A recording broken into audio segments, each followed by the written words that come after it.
Good evening. At this time, I'd like to call to order the meeting of the Lincoln Way Community High School District 210 Board of Education regular meeting for Thursday, June 17th, 2021. Please stand for the pledge if you are able. I pledge allegiance to the flag of the United States of America and to the republic for which it stands, one nation, under God, indivisible, with liberty and justice for all. Thank you. Roll call, please. Mr. Janik. Here. Ms. Janice Doyle. Mr. Kirking. Mr. Lacine. Mr. Lucetti. Here. Mr. Kostick. Here. Mrs. Stokes. On our way. Okay. Moving along, in the absence of Mrs. Janice Doyle, I'd like to appoint Chris Lucetti, Secretary Pro Temp for the evening. And we are now moving on to public comment. Thank you, everyone, for coming out tonight. We have 7 people signed up. I'd like to remind you each that you have 5 minutes to speak. And we'll get going right away. Our first speaker tonight is Ruby Johnson.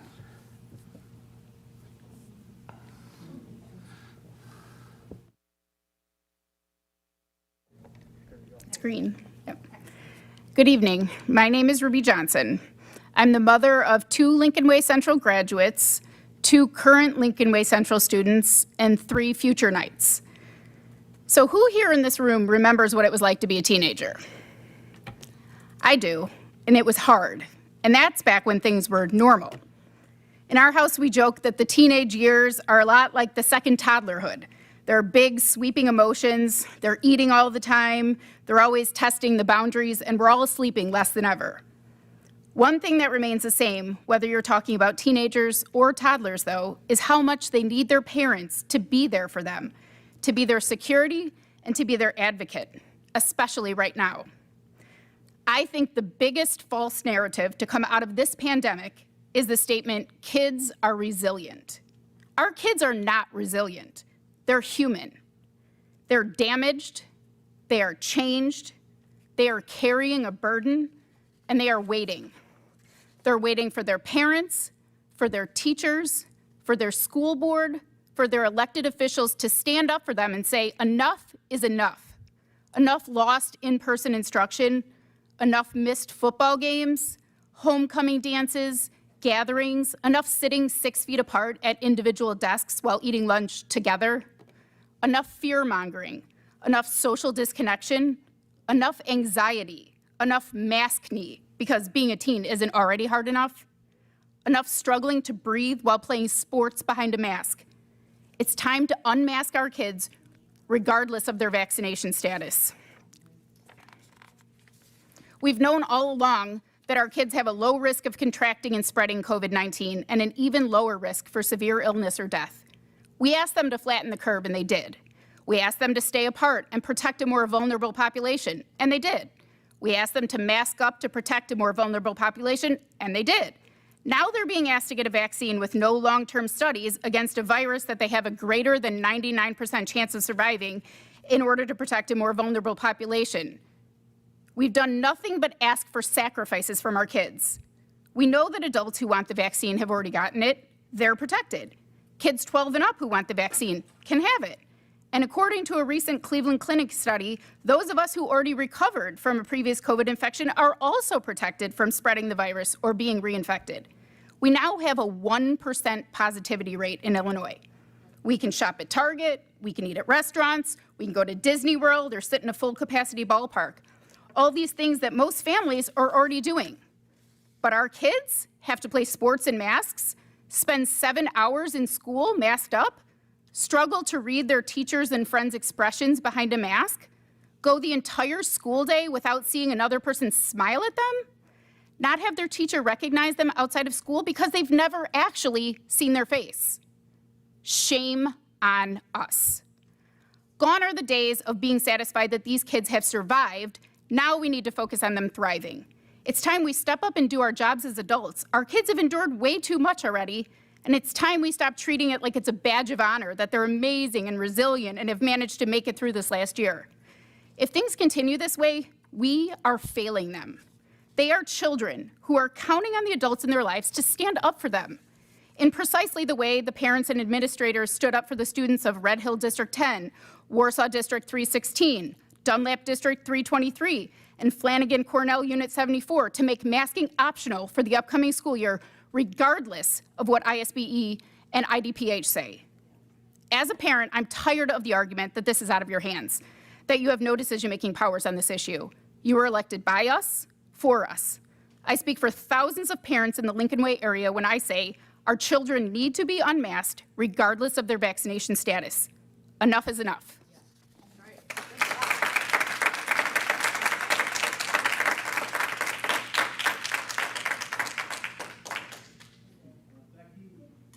Becky Quijano, sorry.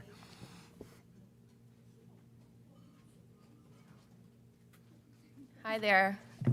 My name is Becky Chiano. I'm a mom of 3, as you can see.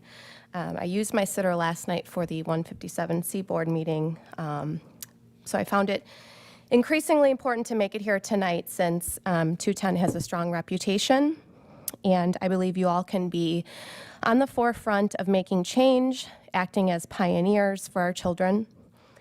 I come here tonight asking you to remove the mask requirement for your students for this next school year, or simply make it a choice. My husband coaches for Major League Baseball, so he's not here. I'm alone with the kids until September. They test every 3 days, and there has not been one COVID case since he left for spring training. As you may have seen, Wrigley Field had a packed house, no social distancing, no masks, but we continue to social distance and mask the least at-risk population, the students. It's sad, it's heartbreaking, and I don't know how we all just sit here thinking that it's okay and normal. Last month, I started a Facebook group for the Lincoln Way districts advocating for mask choice for schools. It's quickly reached over 1,100 concerned parents. We know the numbers and the scientific data. I've sent emails, you've heard from other parents, and it's embarrassing at this point that districts don't have the courage to stand up with the very parents they work for and the very children they took an oath to protect. I'm embarrassed that you all haven't had the courage to stand up to the Illinois Department of Public Health or ISB or the governor's orders, which is all essentially guidance, it's not law. It's been a nightmare loop of passing blame, no one standing up for our kids. It actually goes into detail in a recent Illinois Department of Public Health FAQ for schools as of last week, June 7th. It states individuals should continue to adhere to recommended mitigation strategies such as mask use. I'm embarrassed, and my embarrassment and questioning was validated when I consulted with an attorney who told me you all are sitting back because you're being cautious. He validated everything we as parents already know. We know you have the ability to act independently. Even our preschool has a simple waiver that would protect the students and the school. We know there is no law forcing you to keep these children masks. House Bill 2789 tried to pass, but it didn't. It was opposed, and opposed also by over 17,000 parents across Illinois. The Department of Public Health currently doesn't have authorization over schools. They're trying to get it, so I challenge you to critically look at this situation and make a change. Let me ask you, what have you guys actually done about the mask concern aside from responding to emails from the parents? We're all sitting here in masks. We know when you leave here and go to parties or the grocery store or church, you're not wearing a mask.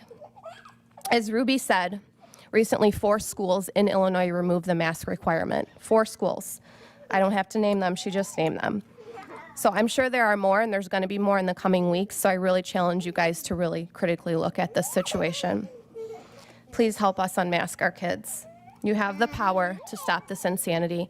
And Miss Mary wants to say something. No more mask.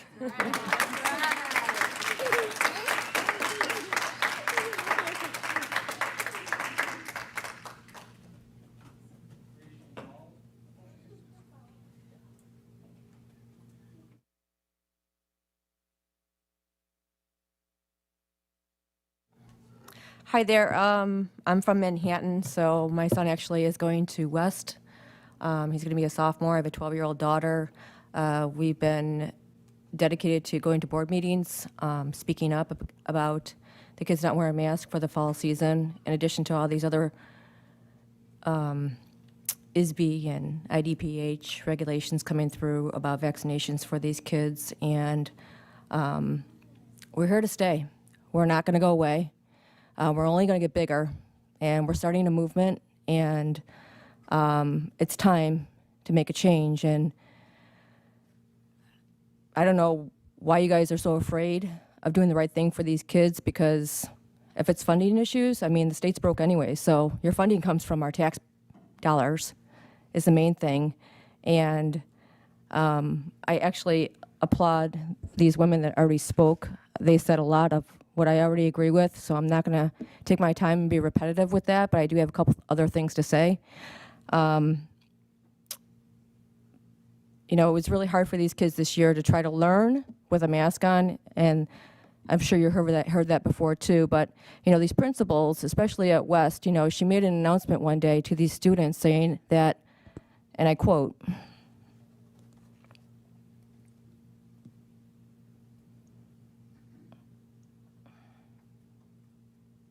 "The people that wear their mask correctly make this school a better place." Now, if that doesn't sound like bullying, I don't know what is. The people that make that school a better place are the kids that stand up for their rights by the American Constitution, and us parents are the ones that are supposed to stand up for them. And you guys are supposed to teach them, not bully them. They're constantly being taunted and bullied about not wearing their mask properly. They don't work. That's why they don't want to wear them.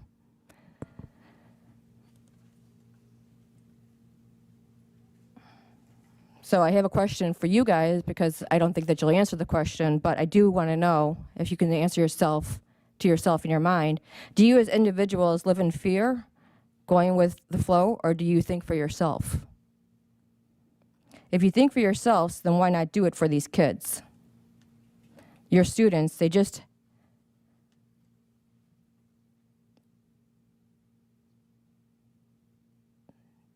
take a stand for these kids, your students, and hell will freeze over the day my kids live in fear, because we are protected as Americans by the U.S. Constitution of our freedoms that will not be taken from ISB or IDPH, considered a guideline or a recommendation. So I get a lot of guidelines or recommendations in life, but that doesn't mean that I go by them.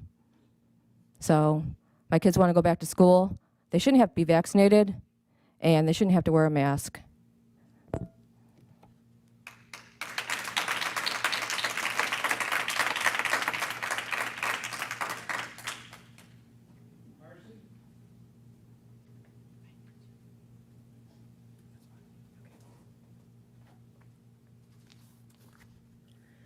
Hi, good evening. My name is Marcy Brandis. I'm a Manhattan resident and parent who will be part of this high school district in the near future, unless we too become part of the statistic of the Illinois exodus. We represent a group of, as Becky mentioned, and I have to applaud her, I can't see her around the pole, there you are. We represent a group of 1,100, as she mentioned, 1,100 local community members, and it's growing, as well as in Illinois, what they call parent union. That's actually over 7,200 individuals. That's huge, guys. Right there, it's over 8,000 individuals, and they're not here because they have things to do, but we're here to speak with and for them. Don't take my word for all of this, though. What you all really need to do, and it's not just your school, but you need to poll the parents. Get a clear understanding of what those masses would vote for, just so to see it for yourself. You owe that to the children, not to yourself. You owe it to the kids. And I don't care what your political affiliation is, what the color of your skin is, your religious beliefs, your gender, or the pronoun that you associate with. I don't care.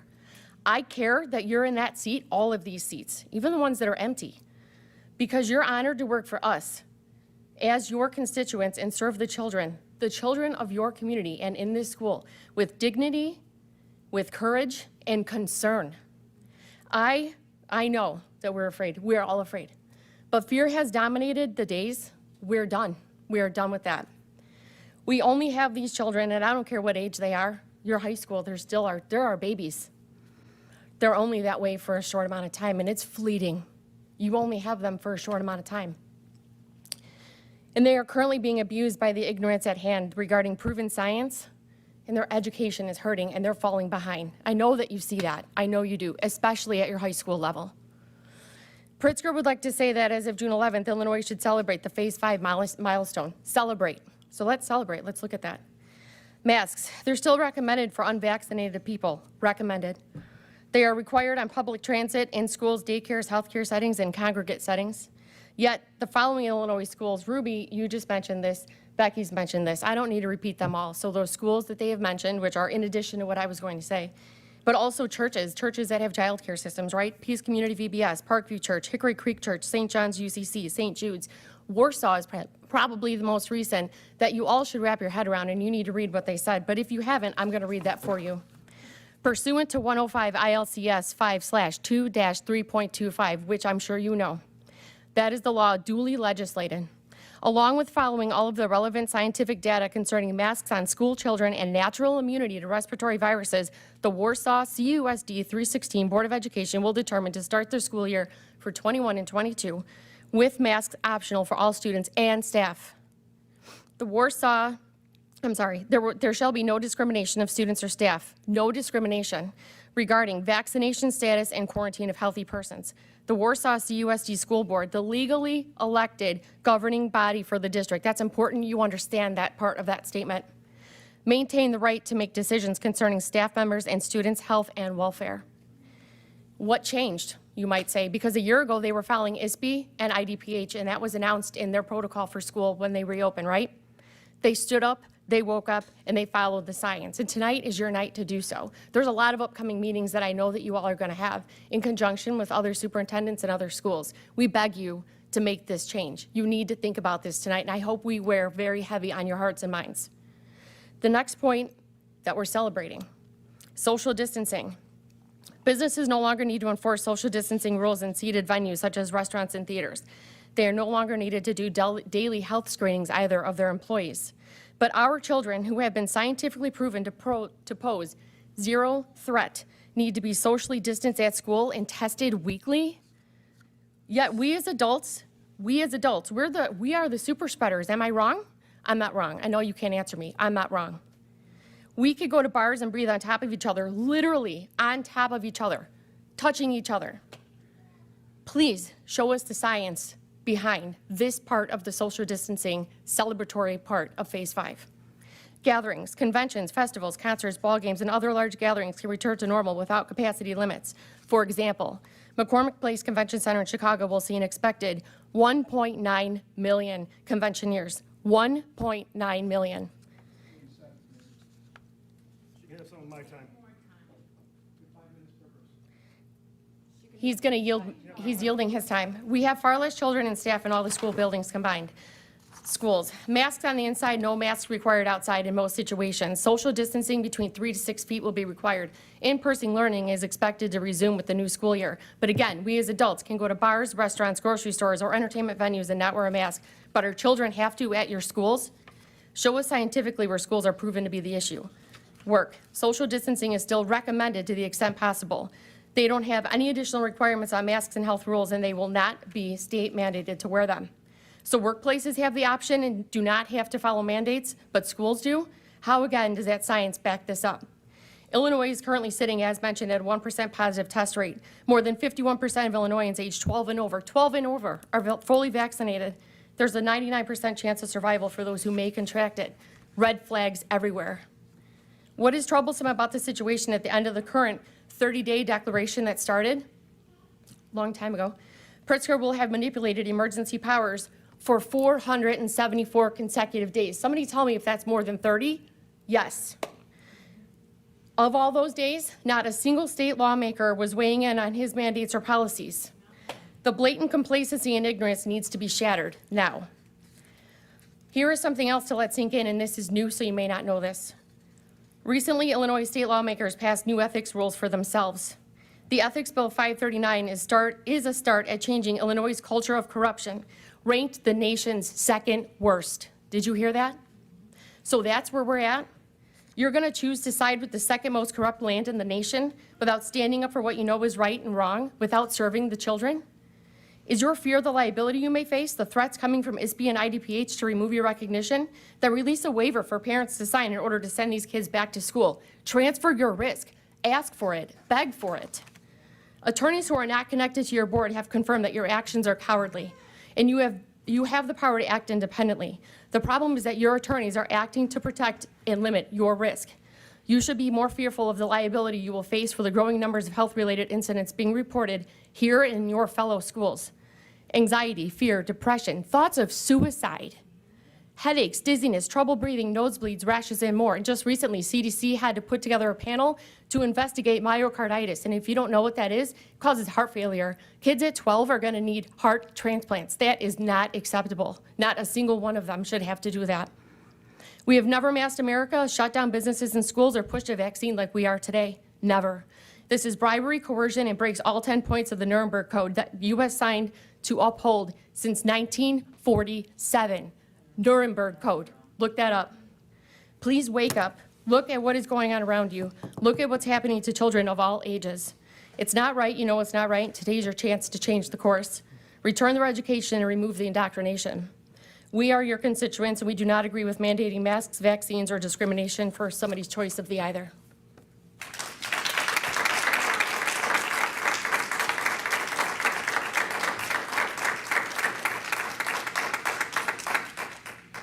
Okay, Pete Dahl. I know who yielded time, but that went 8 minutes, so That's all right, I'm gonna be short. thank you. All I got to say is, you work for us. You represent our kids. You don't work for IDPH, you don't work for the teachers' unions, and if you go along with IDPH and the teachers' unions, you are as guilty, and so is the faculty, the teachers, and everyone, as the damage you're doing to our kids. And if you're gonna go along with them, please quit saying the Pledge of Allegiance. That's right. Thank That's right. Good job. All the Pledge of Allegiance.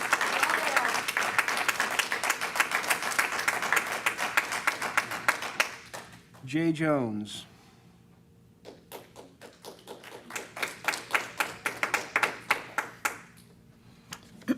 I'm Jay Jones. Can you guys hear me? Yes. I never thought about masking as an aspect of neo-segregation until my daughter came home in a panic. She told me in near tears that she has got to get the vaccine. All my friends are getting it, Mama. If I don't, I'll have to wear a mask. She told me all of this in authentic terror. The Illinois vaccination and masking agenda has brought issues in through our schools I never thought we'd see again. Segregation, discrimination, this time on the basis of health status, communism, lining up for testing in our schools. The dark agenda has brought me here before you when I'd rather be quiet and pretend this is all a bad dream. The vax mask agenda has brought me to another surprising place. I sat down today to look up the Declaration of Independence and read through the Bill of Rights, the first 10 amendments to our Constitution. And the words I read there actually brought me to tears. The policies of today make the principles of this founding document very grave, looking to the 2021-2022 school year. Truths which are self-evident, that all men are created equal, that they are endowed by their Creator with certain unalienable rights, that among these are life, liberty, and the pursuit of happiness, that to secure these rights, governments are instituted among men, deriving their just powers from the consent of the governed, that wherever any form of government becomes destructive of these ends, it is the right of the people to alter or to abolish it, and to institute new government, laying its foundation on such principles and organizing its powers in such form as to them shall seem most likely to affect their safety and happiness. In accordance with our First Amendment, I am petitioning this board as a governmental body for redress of the grievances of my children and all those who have faced hindrances to their breathing and focus because of masks, for the end of social distancing limits, which limit the fellowship with friends, which makes hard days bearable. I'm asking you to set right the wrong of masking our children. I'm asking you for a remedy to the segregation and isolation tactics that have been part of the vax and mask agenda, as well as the plan to test our children weekly. I'm asking for options that allow our children to feel safe and happy. Our grievances against the governmental strategy include, but are not limited to, fear-mongering, coercion, and peer pressure. I'm grateful to God for the freedom that allows me to speak this way. I ask that you hear the voices of we who have given you the privilege to serve us and our children. Thank you.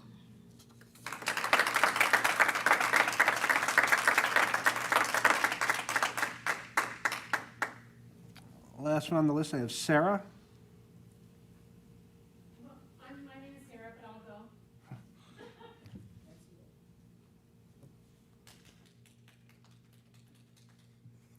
I don't have anything scripted, but my name is Sarah Stoliker, and I'm a resident here in Lincoln Way, Frankfurt. 17 years. I moved here from the city for a different life than the city. I own and direct a child care program in Manhattan, Illinois. We never closed once. On March 13th, 2020, when the governor announced closure, it was 4 o'clock in the afternoon. We had an option. We went on emergency license. We applied for emergency license to stay open to serve the essential workers through this pandemic, which we did. I remained open, full staff, caring for not a large amount of children, but it was worth it. My goal through that entire time was to stay normal. For whom? For the children. For the children. I got early warning from some of my parents that work at a laboratory that they were saying that this has really no concern for young children. And that gave me a peace of mind. It was the elderly. It was the people with comorbidities. It was people that I wasn't working in a nursing home. I was running and owning a child care program. We opened on Monday after the closure on emergency license, did not wear a mask until August of 2020. 3 weeks ago, we took off our masks when the lift was announced in Manhattan by the mayor. To date, we've had 0 cases with staff and students. It is not a huge concern with children. I was asked by a couple parents that, hey, kids won't be able to get the vaccine. Why are we taking off our masks? I said, you know what? Children under the age of 12, when is that going to happen? If we follow that rhetoric, if we follow that idea, when will our children take off our masks? And frankly, when I was asked by a couple parents too, well, is my child's teacher vaccinated? I said, that's none of my business. Has anyone heard of HIPAA? So, real leadership is demonstrated by taking the steps that no one else seems to be taking. That's real leadership. And I'm challenging all of you to take real leadership steps.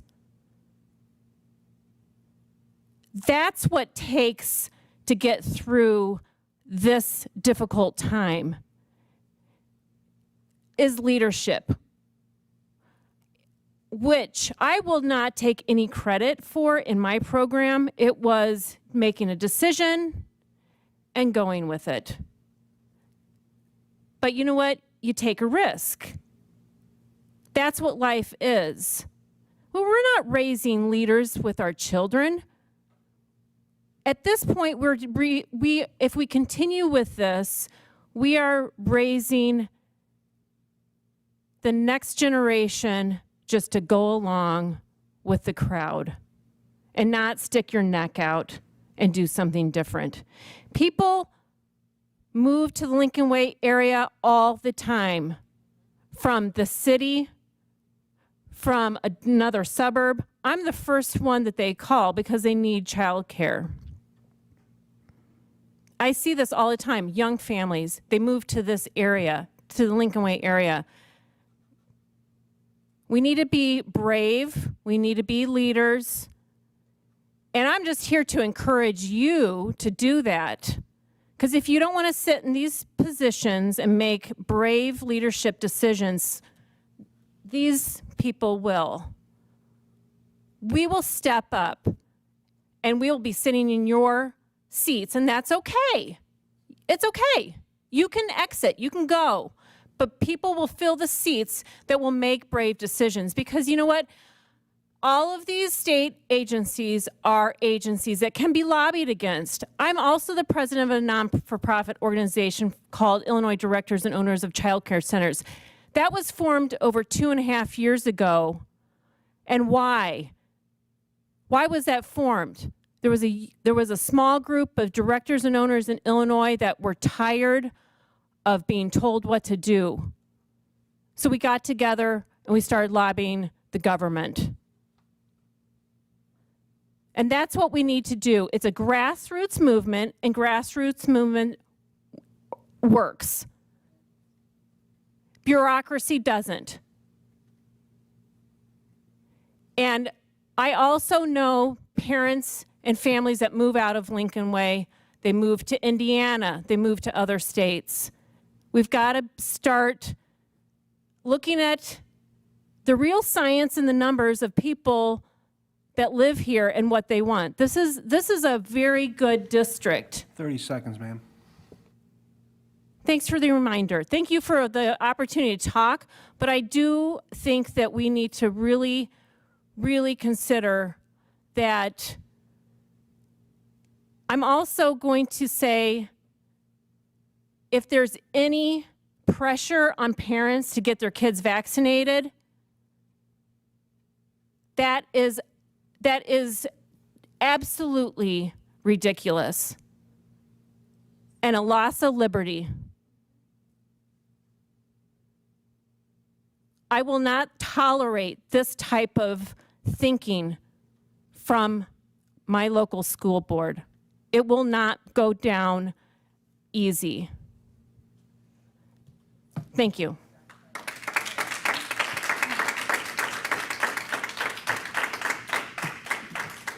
We did receive email correspondence. Those will be posted in public view on board docs. We have exceeded the 30-minute limit. From an administrative perspective, thank you for your thoughts and opinions. We have roughly 60 days before we go back to school. I can tell you I am in constant communication with the Will County Health Department, Illinois State Board of Education, and multiple other superintendents groups to determine where we will be in the fall. And I completely understand your perspective as a parent myself. I completely understand. And it is not on the agenda this evening, but it is something that I know the board is very cognizant of. We will continue to have conversations as we move to the start of the school year. Our plan is to have all students back in session to start the school year. And I can tell you that quite a bit is going to happen in the next 60 days prior. If you look at where the state has gone in the last 60 days, I'm confident and optimistic that we will move forward in a similar fashion. So we'll continue to monitor that. I will continue to communicate with the board when I am privy to certain information from the different groups that I'm participating in. But I understand your frustration. I completely do as a parent. And please give us time to continue to work through this as we plan for the start of the school year. But the board is aware. We understand. The administration at least understands your perspective as parents, and it's something we will continue to monitor as we work through the remainder of the summer. But thank you. Thank you, Mr. Costa. Moving on, For presentations, we have a curriculum and instruction update. Dr. Fieri.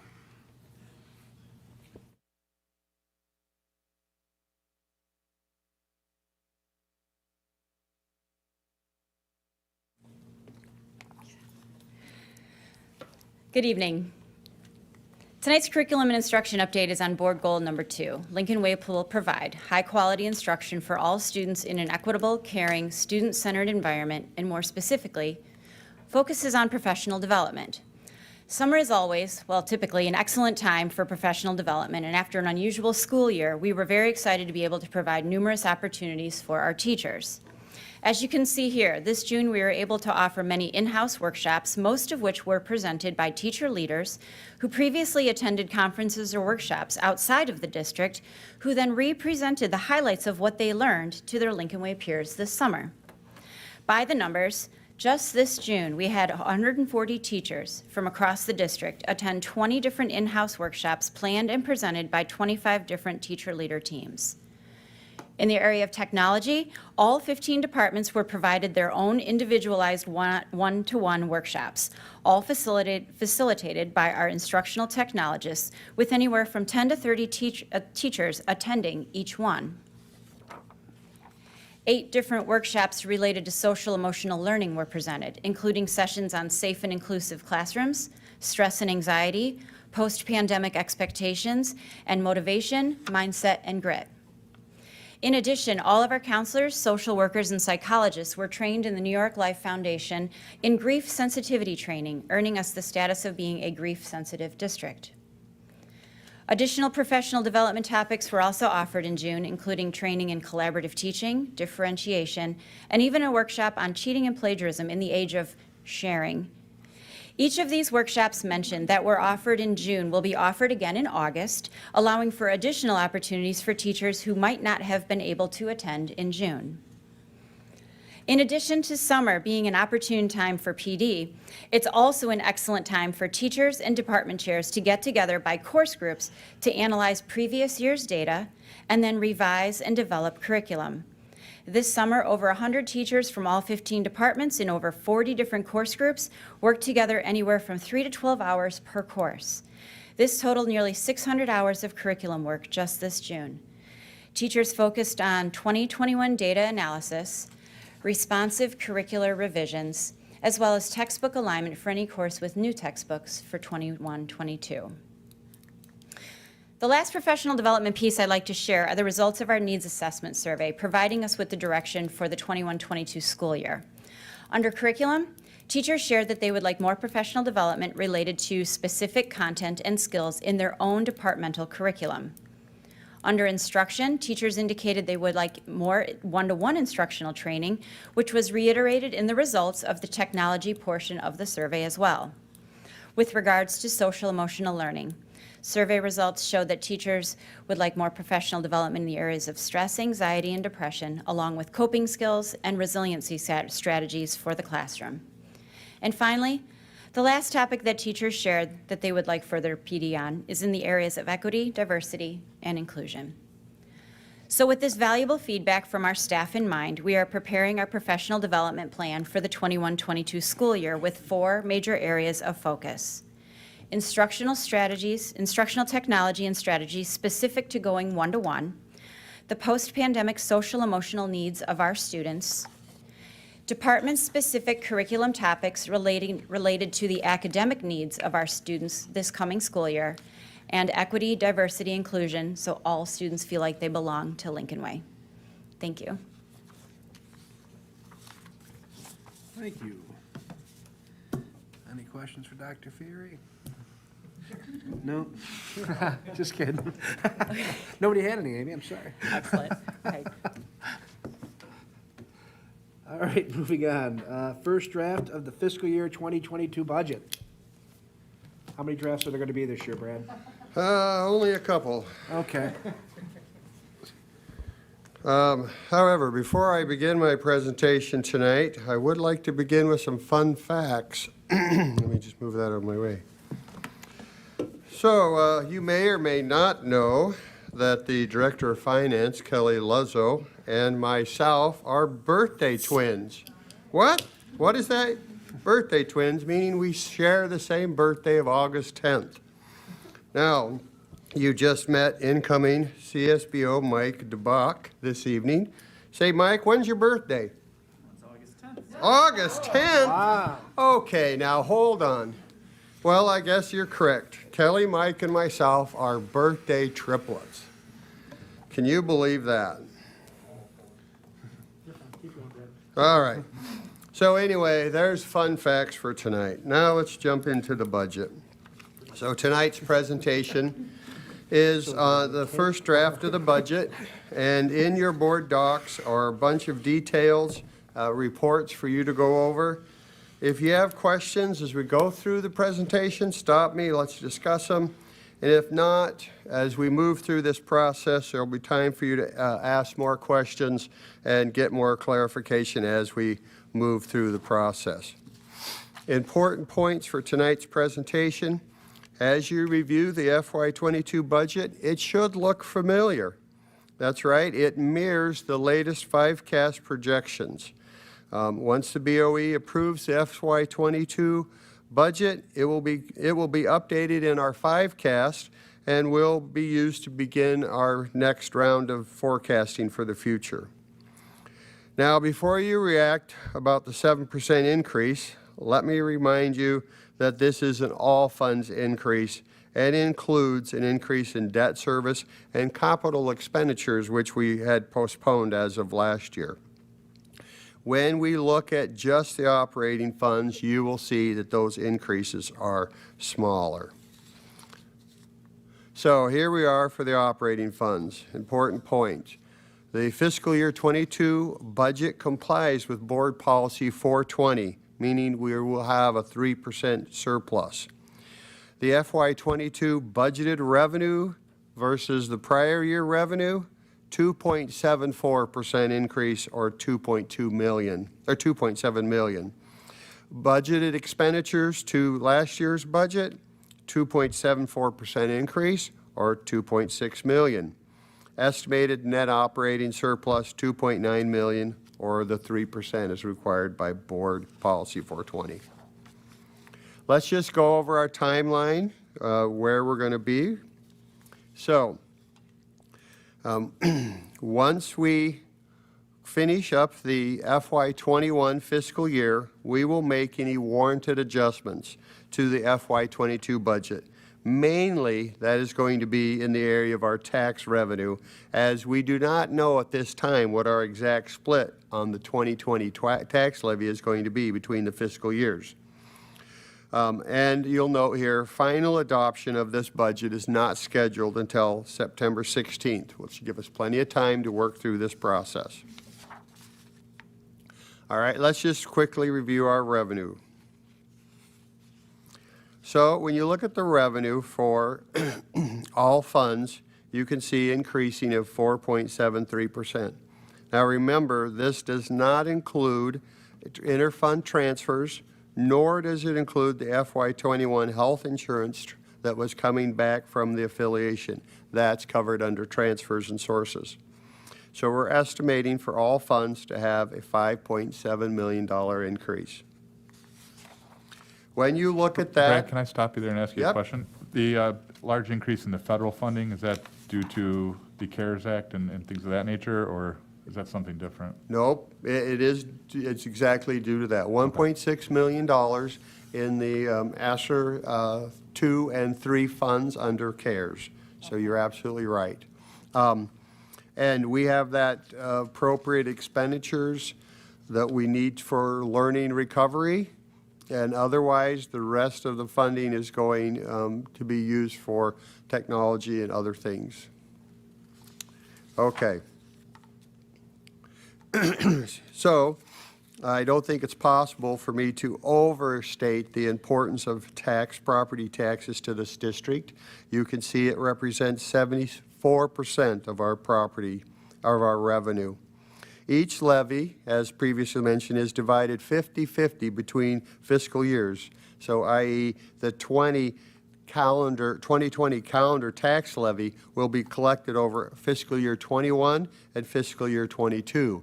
How that splits out, we're still waiting to see based on Will County's latest 4 payment system versus 2. This budget will be funded by approximately 50% of FY20 or 2020 tax levy and 50% from the 21 tax levy, which is still to be set. However, while the 21 tax levy has not yet been set, we do know the CPIU, which controls the increase in the levy under PTEL, which we know is 1.4%. And we are anticipating that that would be what the levy would be set at, the maximum 1.4%. As far as new property growth goes, the other part of the PTEL taxes, we are estimating $60 million. Why this number will not be finalized until later in April of 22. Last year's, as you can see on the chart, was $61.2 million. Currently, the district has an equalized assessed value of $4.24 billion. And yes, I did say billion. We have a very strong tax base. And we have a very strong and committed taxpayers who contribute and pay their taxes. The district's 26-year average collection rate is 99.77%. For budget purposes, we budget to collect 99.66, or a delinquency rate of 0.34%, which we've historically beaten. This is just a graphic bar graph of how our revenue stacks up. Local is where the increase is, state's pretty much flat, and then we do have that $1.6 million in the federal funding. It's always nice to do a budget-to-budget reconciliation from the prior budget. I just want to touch on a few things here. Overall, we're looking at a 4.73% increase for all funds. Starting from the top, you can see that 2.5% of our increase is related to non-operating debt service tax levy. That's as we have increasing debt service in the future, we tax for that, creating an increase in our levy.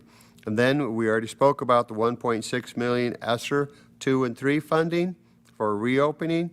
And then finally, operating tax levy of $1.2 million or 1%. Evidence-based funding at about $500,000, and you can see the list. We're actually projecting some reductions, and you see the biggest of that almost being investment income. We've just been getting, well, everybody's been beaten on that. It's really struggled to get good investments. And finally, we did not qualify for another DCEO grant this year, so that's being removed. Overall operating summary revenue, you can see it here, 2.74% increase at $2.7 million. So operating revenue and expenditures very well balanced in the budget. Taking a look at expenditures here. Hey, Brad, I got a question. You said the state DCEO grant. What is that? What was that for? Yes. Okay. So, I don't know what's up with my. Oh, there we go. So the DCEO grant, through the racking my brain here, what that stands for. I'm sorry. So no, it's all right. So we received $50,000. It's through Department of Commerce and Economic Development Opportunities.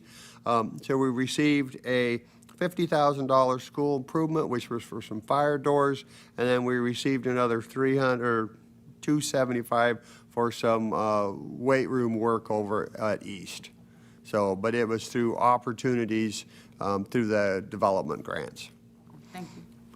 Yeah.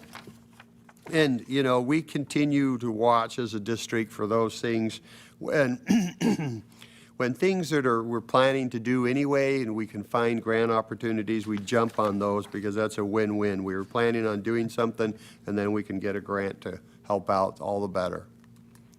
Okay, thank you. No problem.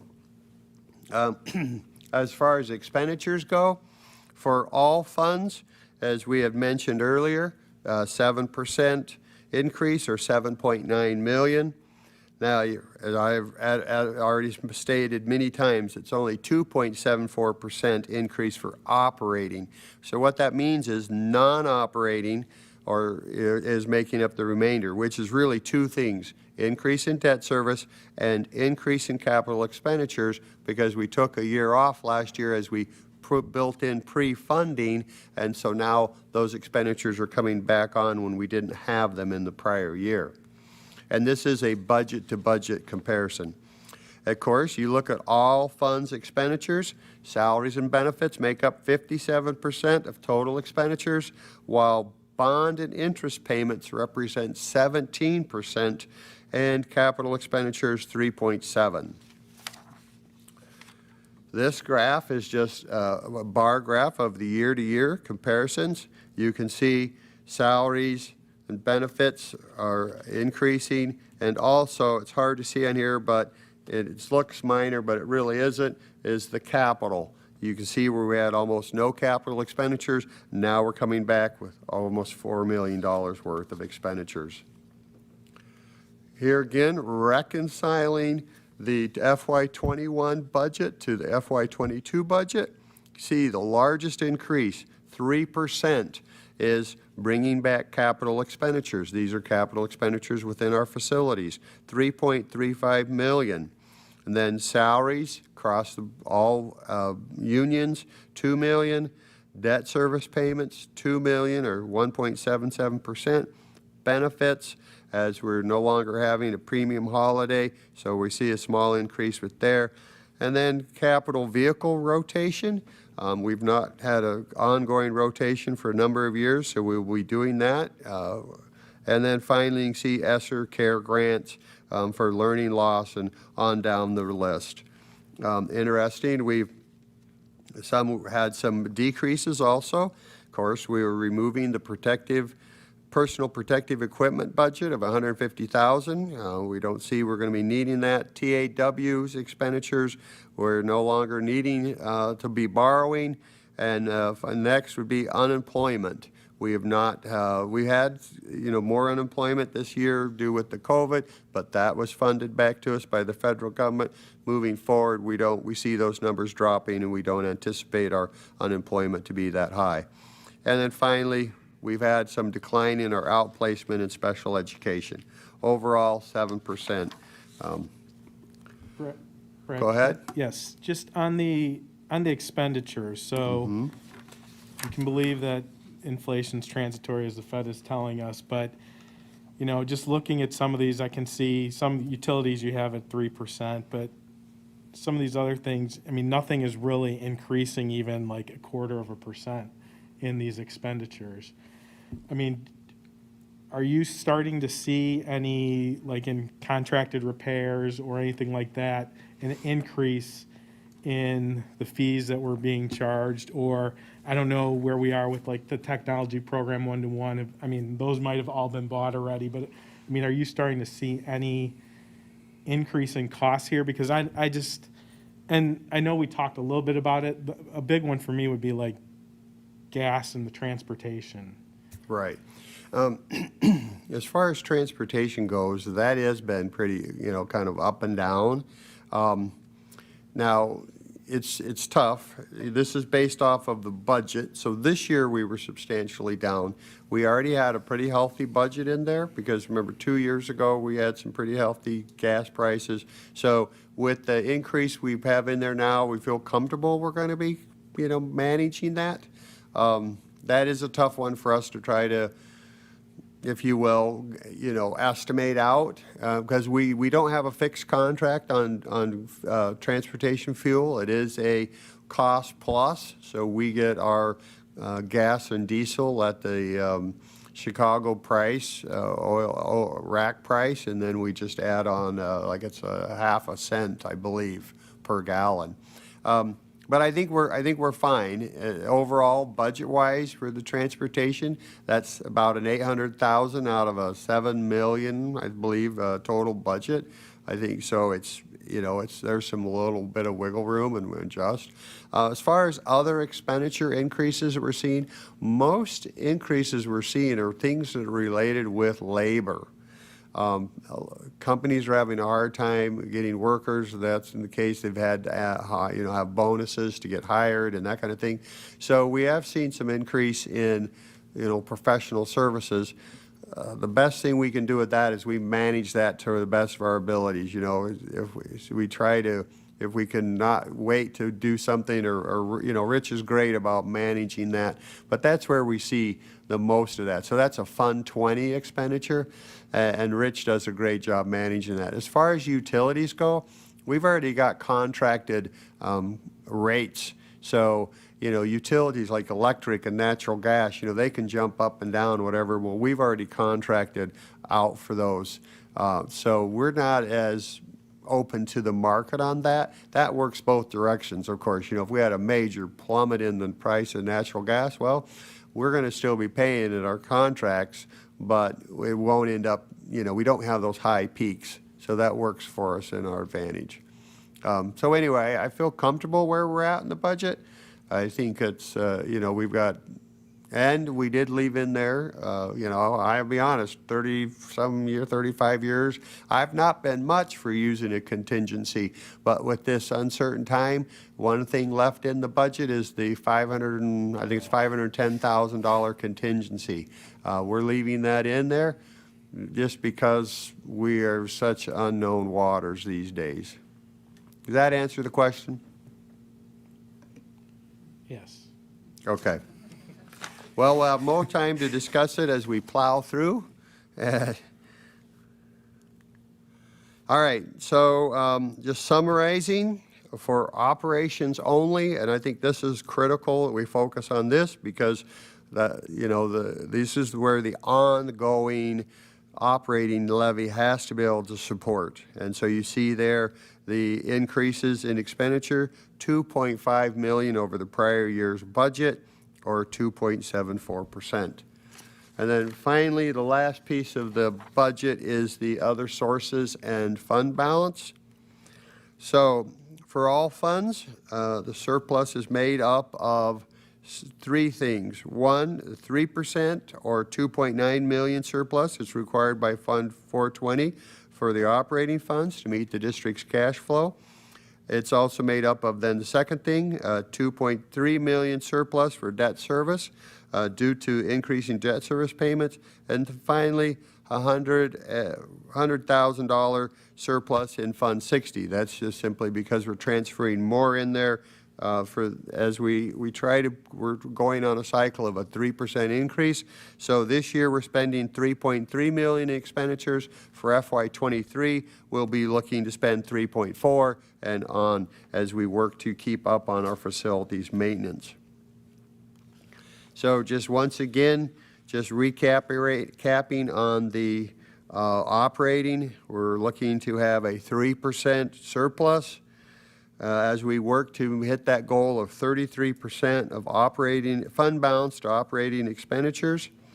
At the close of FY22, we should be at about 30% fund balance to expenditure ratios. That's at the end of FY22. Remember when we started on this journey, we thought it was going to take us until 26 or 27. So we've made amazing progress. And so with that, I would answer any other questions on the first draft of the budget. So I do have a follow-up. On the, so you mentioned where you're seeing it is in salaries, and I know you've had some conversations around the busing service.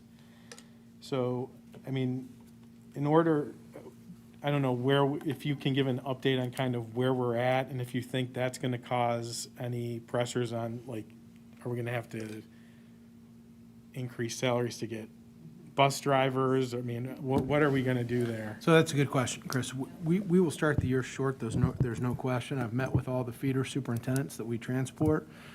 We're sending out questionnaires now to determine who's going to elect service, who's not, so we're able to go and reroute, and with the hope that we are able to condense some routes.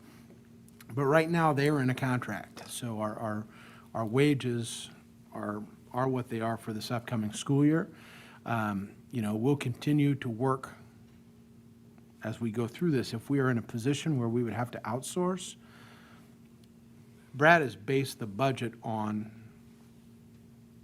the likelihood of having a full staff, not the budget short 30 drivers. That's so correct.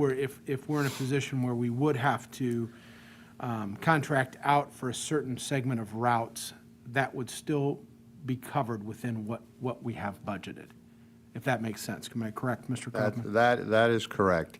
And the other thing is, well, first off, we're in a union contract, but let's just say that for some reason we did meet some agreement with the union for some bonus or recruiting thing. The last time we had that, we're talking, it was not a lot of funds, and it's more than offset by the vacancies. I mean, I budgeted for a full staff. Right now, we're 30 positions down. So, we're not, unless something happens, we're not going to probably be, at the maximum salaries for that fund. How can we outsource at Right. the same rate as we had our own hired drivers? When you just drive around town, and I think Mokina's the only one who, Mokina, there's signs galore for bus drivers. And everyone's going to have the same problem. And those are where the costs just completely skyrocket. And I'm not saying, first of all, I didn't know, we have the $500,000 contingency. So, part of it is just a discussion on, if we need to up a few line items here, but that's just, I don't know how we would get. I think, but when you contract out. If we're talking instead of a $16 or $17 an hour new driver, and we're still contracting at 22, 23, we're still going to be within some of those limits that Brad has set in our budget, Chris. I'm not concerned about transportation being the one to kind of tip it out of the way. I know Brad's conservative in some of his approaches, but going out in the out years, that could be a concern, Chris. Is that because we have a surplus there, or is that because, I kind of have the same, how does that happen? How? Surplus and funds, Fund 40? Right, if we're budgeted at like $17 an hour, but then you have to contract out for about $22, and you said we're still within budget, is that because we have a surplus there? Or? Well, no, so like if we did end up contracting out, we don't have the Gotcha. benefit and the IMRF and the retirement and all of that. Our first line of defense that we're working on, making sure this transportation works is, as Dr. Teenley alluded, we already had a meeting with all the feeders. We're working on doing pre-registration, doing everything we can to identify and route as efficient. And we're also introducing additional tiers of routes. So that's going to allow us to maximize our occupancy with the buses. So, Yeah, and just to be clear, we've talked about to the feeders about they would have to absorb their cost of, this is all, if we had to go out and contract, they would absorb. Because I know transportation, the costs are much larger, and when we're talking 30 drivers, it isn't all in our budget, but. Correct. So they're still, as part of their contract. It's going to be a shared responsibility. When we met with them, they understand the difficulty that this is. I gave them all the option if they want to, nobody wants to do their own transportation right now. We have it, and being good neighbors and stewards of our taxpayers' money, we've agreed to do this. It would have been much easier over the last 3 years if every year when a feeder contract came up, we had dropped it and left them on their own. But there is an economy of scale for the feeders in particular to share services with us. And so they understand the difficulty we're in. I don't foresee them saying, oh, nope, you guys got to figure it out. That was why we brought both business managers and superintendents together. I think it was 2 weeks ago, Brad, it's kind of all running together to say, what ideas do you guys have? Here are some of our ideas. And so by July 6th, everybody's going to get back to us their ridership. I know New Lenox did that last year, and that did help once we were able to take some students off the bus. And, some parents and grandparents enjoyed the drop-off and pickup this year. So, I know my daughter will probably be a car rider. She thought it was great. But, we'll see how that impacts the overall ridership as we go through July. We're still recruiting. You can see our signs posted. through the village of Frankfurt. I know they have their ordinances, but we have some signs out there, and we're trying to get as many people to apply as possible right now. But I think as we've had Brad, this is the 5th budget you've done for us, Brad? Yeah.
Agenda as presented.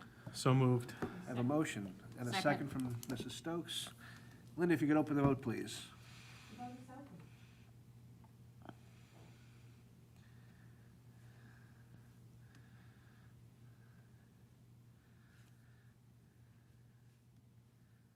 The vote is unanimous. The motion passes. Fantastic. Moving on to the action items, presentation of invoices for May 21st through June 17th, 2021.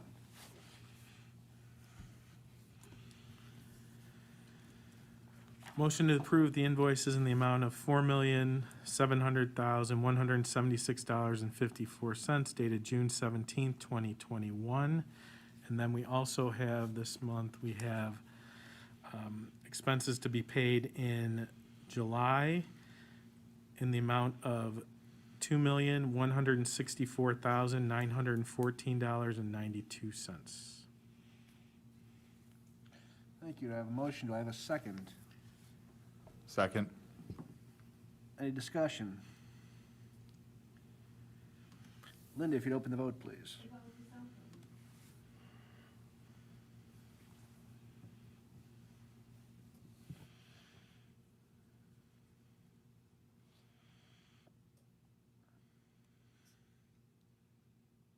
The vote is unanimous. The motion passes. Thank you. Moving on. I did two. I was did gonna a say two we for did two one. at once. I'm a. We got a two for, we got it. Do you want me to do the second one again? No, because you read them both. Okay. That's true leadership. Speeding this up. All right, Treasurer's Report for May of 2021. Thank you. Let's begin with the good news.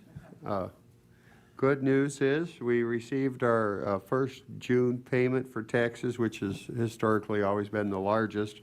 We received $34 million, which was substantially higher than I thought it would be based on the May payment. As you know, the May payment was substantially lower than I thought, so I was concerned.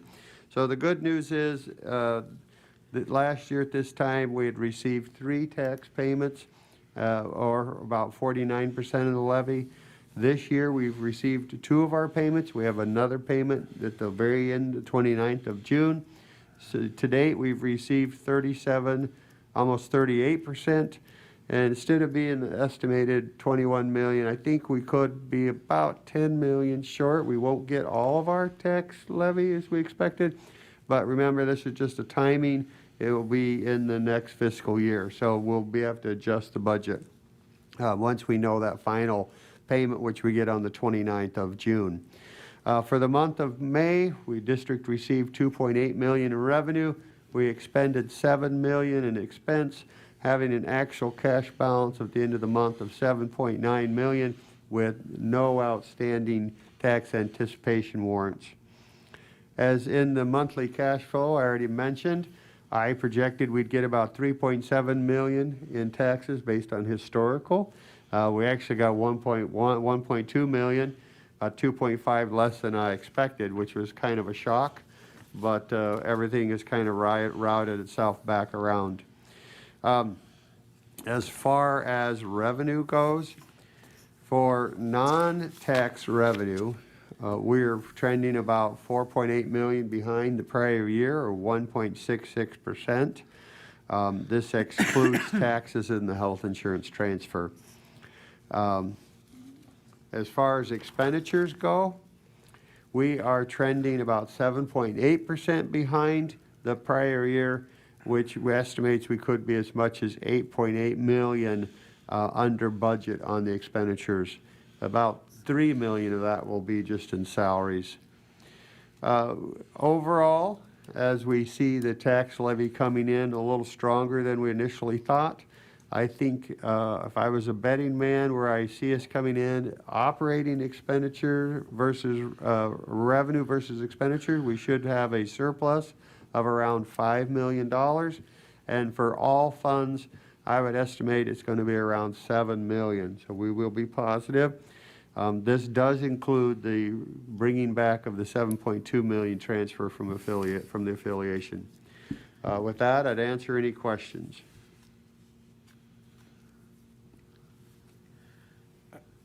All Not right. really a question, but just a request. So when we're going forward with the budget materials, if we can have that reconciliation when you put it together, when you're considering the revenue estimate that you're kind of transferring because of how the taxes are being paid into the next year, if you could include that in the line item.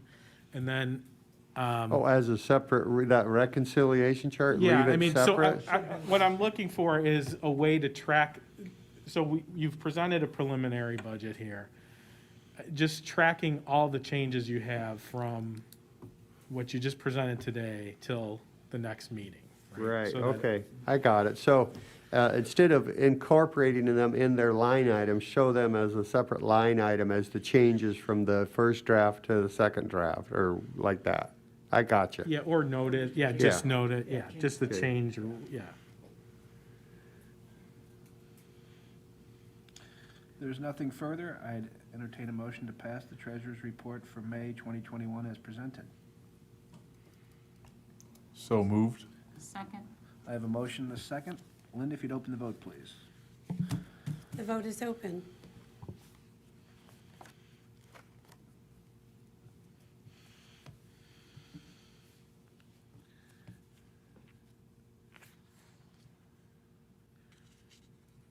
The vote is unanimous. The motion passes.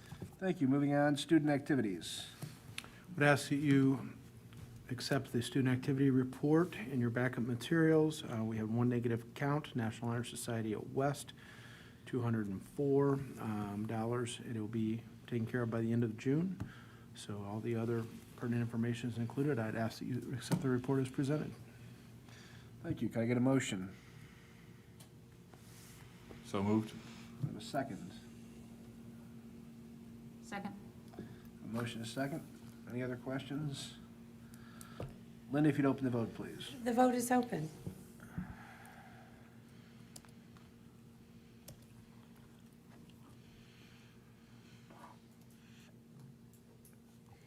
The vote is unanimous. The motion passes. Thank you. Moving on to personnel. All right. Rob, you've been a little busy. Been a little busy. Under employment, we have Steve Anderson as girls water polo head coach, Caitlin Cassidy, part-time dean, Mary Beth Deedy, senior class head sponsor, James DeFrank, Black Student Union head sponsor, Andrew DeYoung, school psychologist, Moira Garvey, special services teacher, Carla Horn, National Honor Society head sponsor, Ryan Jacobs, summer school teacher, Alyssa Klon, science teacher, Eric Lentero, part-time dean, Kristen Newberg, yearbook head sponsor, Gannon Novak, district system administrator, Jason Pearson, computer technology head sponsor, Lynn Pigney, Interact Club head sponsor, Tracy Plessick, Mathletes assistant sponsor, and Joshua Watson, business teacher. I ask the board to approve the employment report as presented. Thank you. Can I get a motion? So moved. Second. A motion and a second. Any questions or discussion? Linda, if you'd open the vote, please. The vote is open.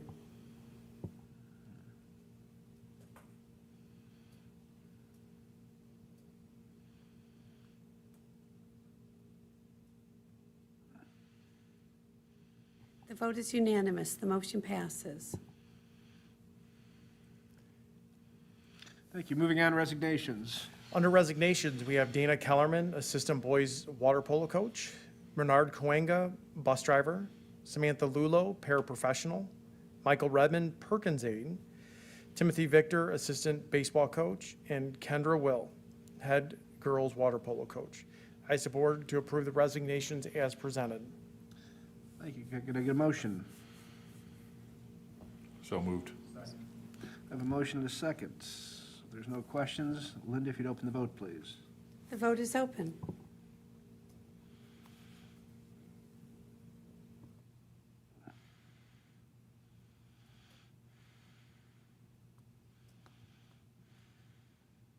The vote is unanimous. The motion passes. Thank you. There's no retirements this month, so moving on to the joint agreement with District 843 for operations and maintenance.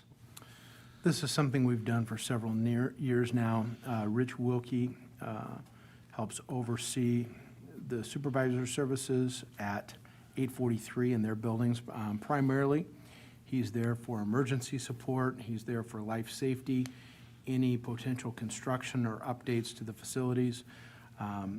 2 equal installments. I believe it's, $36,000 per year.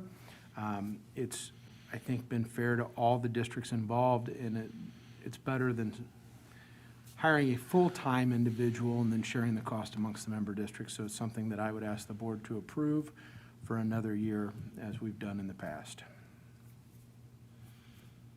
Thank you. Can I get a motion? So moved. I have a second. Second by Mr. Lucetti. Any discussion? The agreement, that's the same one we used last year, right? Correct, just updated the dates. We'd added indemnification of both, and I think it was 2 prior years. Yeah. Remember that from here? I remember we had an issue where we, Yeah. so we what we had, we the figured, fix that, okay. Yes. Just making sure. Excellent. If you open the vote, please, Linda. The vote is open. Thank you.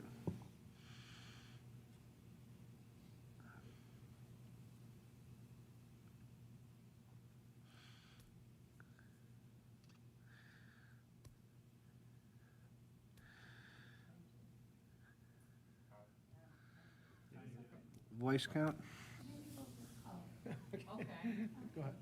Mr. Janik? Aye. Mr. Lucetti? Aye. Mr. Costick? Aye. Mrs. Stokes? Aye. The vote passes. Thank you. Moving on to the appointment of the district treasurer for fiscal year 2022. I really thought this was my year, but it looks like you're going to give it to the new guy, huh? Yeah, and as you can see, Mr. Kaufman has already started his transition away from the table.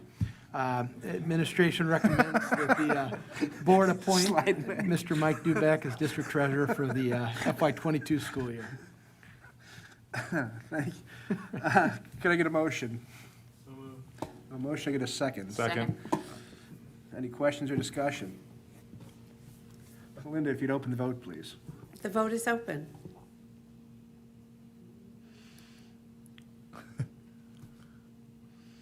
Maybe it's open. There it is. The vote is unanimous. The motion passes.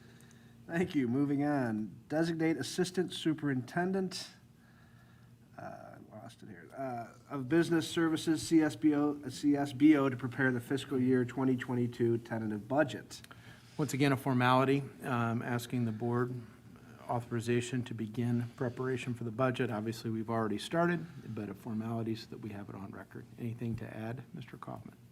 Okay, ask the board to approve the recommendation as presented.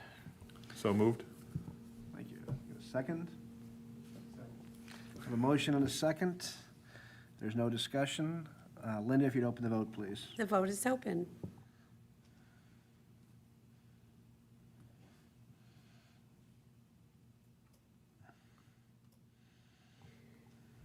The vote is unanimous. The motion passes. Thank you. Moving on to the permanent interfund transfer resolution for capital projects. Okay, so this is a new resolution that the board has not seen before. Just as like when we do an interfund loan, the board must pass a resolution to authorize that. This is a same thing. It's a resolution to authorize but in this case, permanent transfer of funds from Fund 20 to Fund 60 to fund our capital improvements. So Fund 60 is the fund that ISB has put in place to track capital expenditures. So we'll be requesting that the board move the $300,000 from Fund 20 over to Fund 60, which we will use then for the FY22 capital expenditures that the board has already previously discussed. Thank you. Can I get a motion? Second. A motion and a second. Any questions or discussion? So we have contracts out for this whole 3.3 million, correct? That Because is it's correct. permanent, I just, yeah. You stole my thunder, Chris. Thank you. If you'd open the vote, please. The vote is open.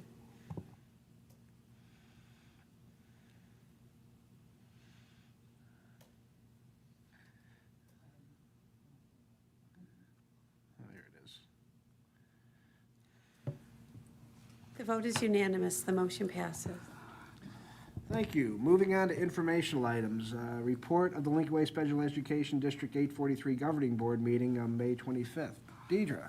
Yes, so what was kind of nice was that a number of the parents who had students that were graduating really wanted something for those students. Those students had, matriculated along, had been there for a while, and so the staff and Sarah actually was able to put something together where they were able to bring in the family and bring in the student and have some semblance of an actual ceremony for them, because they're somewhat a limited day. So that's not in the minutes, but they were able to figure it out, and they were able to accommodate those parents with a ceremony for those students who actually graduated out. So that was really nice. So that's what I would like to add that's not actually in the minutes for the board to be aware of.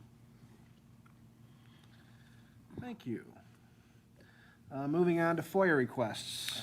There was one FOIA. It is included in your backup materials.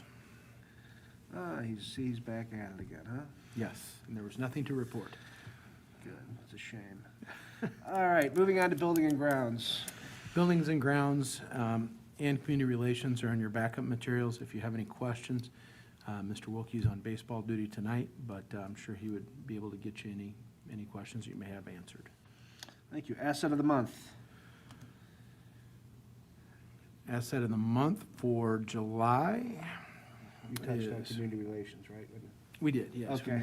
Yeah, that's included in your backup materials. Asset for July is creative activities. Kids spend three or more hours each week in lessons or practice in music, theater, and arts. Show your support by attending your child's performances at school. Have a school talent show. That's something we do, and I know 2 of our schools now. And in the community, promote appreciation for diversity by sponsoring world music concerts, ethnic dance performances, multicultural festivals, and other events. That is for July.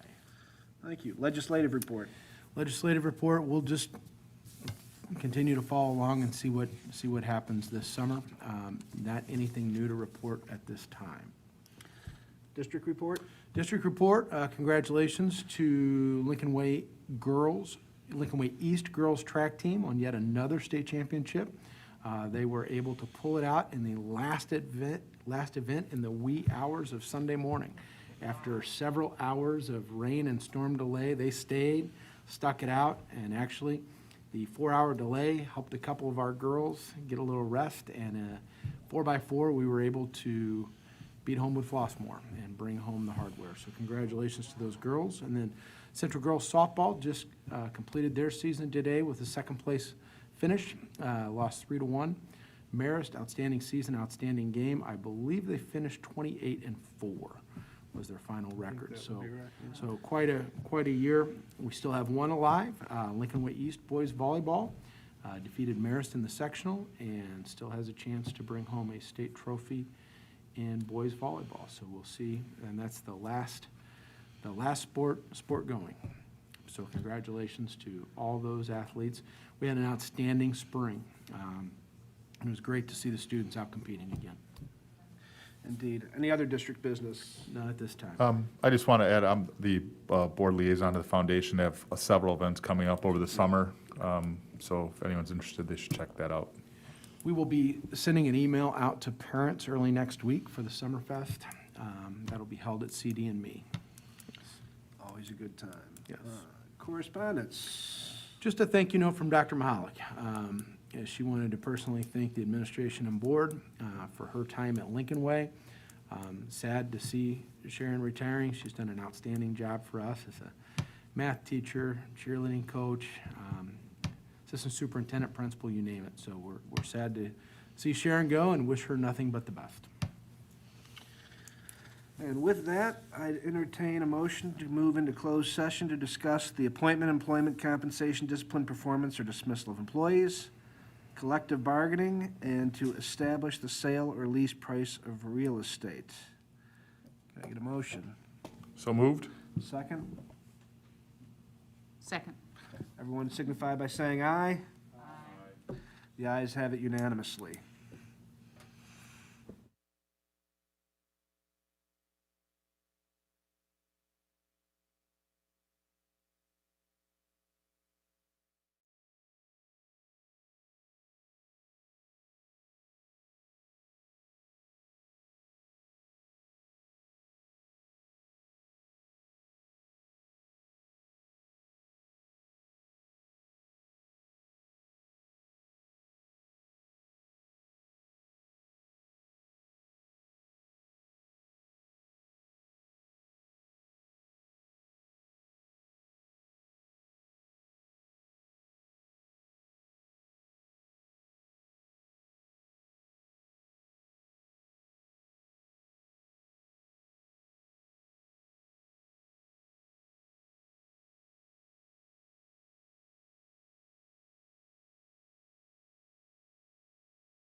Okay, so we're back in open.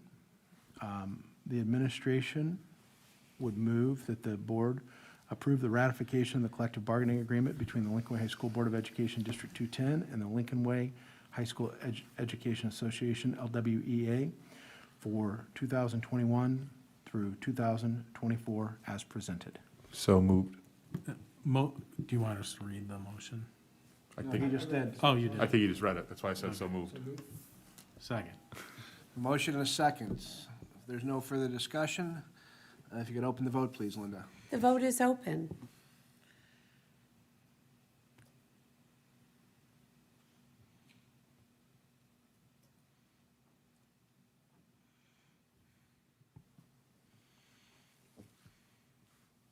The vote is unanimous. The motion passes. Thank you. Moving on to the administrator salaries. The administration would ask the board to approve the administrative restructuring and compensation for the 21-22 school year as presented and discussed in closed session. Thank you. Can I get a motion? So moved. I have a motion and a second from Mr. Lacine. If you could open the vote, please. The vote is open.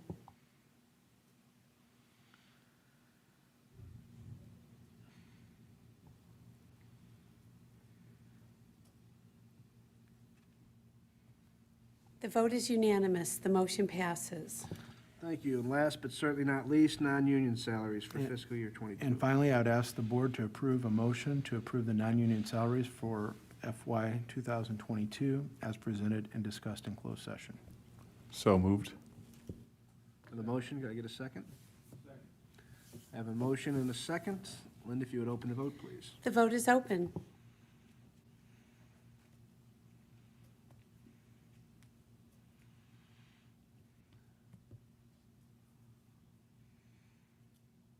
The vote is unanimous. The motion passes. Thank you. And if there is no other business this evening, I would entertain a motion to adjourn. So moved. I have a motion, can I have a second? The meeting is adjourned. Oh, all in favor, say aye. Aye. Sorry. Now, there we go. Next meeting is August, folks. Enjoy the month off.